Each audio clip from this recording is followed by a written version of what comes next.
যদি আর কখনো কথাটা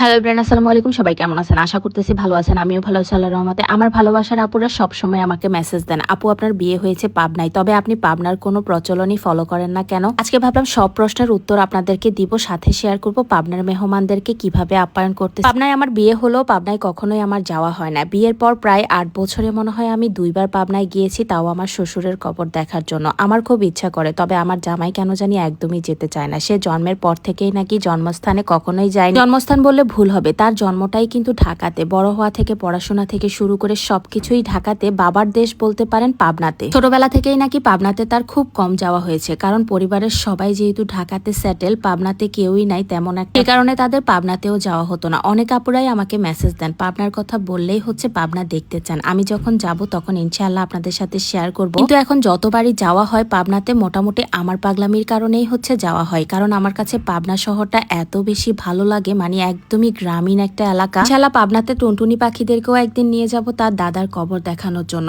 আজকে পাবনা থেকে আমার একজন চাচা শ্বশুর আসতেছে, সেই কারণে হচ্ছে আজকে একটু ছোটখাটো ভাবে রান্না বান্না করব, মানে বেশি কিছু আয়োজন করব না। যদিও আমরা খাওয়া দাওয়া করব বাইরে, ইফতারি করেই আমরা বাইরে চলে যাব, শুধু ভোর রাত্রের জন্যই হচ্ছে একটু রান্না বান্না করব। তো যাই হোক, এখানে হচ্ছে আমি একটু গরুর মাংস রান্না করে নিচ্ছি। গরুর মাংসটা আজকে হাতে মাখিয়ে বসাবো। হাতে মাখিয়ে গরুর মাংস যদিও আমার কাছে একদমই ভালো লাগে না, মানে সবার হাতে না, আমার হাতেই আমার কাছে কেন জানি ভালো লাগে না। হাতে মাখানো গরুর মাংসটা আমার হাতে একদমই মজা হতে চায় না, কিন্তু বিপদের বশে পড়েই হচ্ছে আজকে এভাবে রান্না করা লাগতেছে, কারণ আমার একদমই গ্যাস নাই। একটু একটু গ্যাস আছে, সেটা দিয়ে আমি একটু কই মাছ রান্না করে নিব, আর এই হচ্ছে গরুর মাংসটা বসিয়ে দিব। ছোটখাটো ভাবে হচ্ছে একটু আয়োজন আর কি। যাই হোক, তারপরে নেক্সট দিন হচ্ছে ইনশাল্লাহ বড় করে খাওয়ানোর চেষ্টা করব শ্বশুরবাড়ির মেহমানকে। আমার কাছে মনে হয় সব মেহমানই কিন্তু সমান, বাবার বাড়ি শ্বশুর বাড়ি কেন জানি মনে হয় মেহমান থাকলেই, বাসা ভর্তি মানুষ থাকলে অনেক বেশি ভালো লাগে। এই যে এদিকে এক গাঁটটি থালা বাসন জমে গেছে, এগুলো সব এখন ধুয়ে পরিষ্কার করে নেওয়া লাগবে। যাই হোক, সব কাজ শেষ করতে করতেই মাঝখানে অনেক কিছু আপনাদের সাথে শেয়ার করতে পারিনি। তারপর আমাদের ইফতারির টাইম হয়ে গেছে, এই তো আমরা ইফতারি করতে বসে গেলাম। এখানে টুকিটাকি যা যা পেরেছি সবকিছুই হচ্ছে রেডি করে নিয়েছি। আজকে আম্মু আমাদের সাথে বসে ইফতারি করতেছে। ইফতারি শেষ করে হচ্ছে আমার একটু চিকেন ফ্রাই খেতে ইচ্ছা করতেছিল কেন জানি, তাই ভাবলাম একটু চিকেন ফ্রাই বাসায় বানিয়ে ফেলি। যেহেতু সবকিছু রেডি আছে তাই হচ্ছে বের করে নিলাম। মাংসটা আমি আগের দিনই হচ্ছে ম্যারিনেট করে রেখেছিলাম। চিকেন ফ্রাইয়ের মাংসটা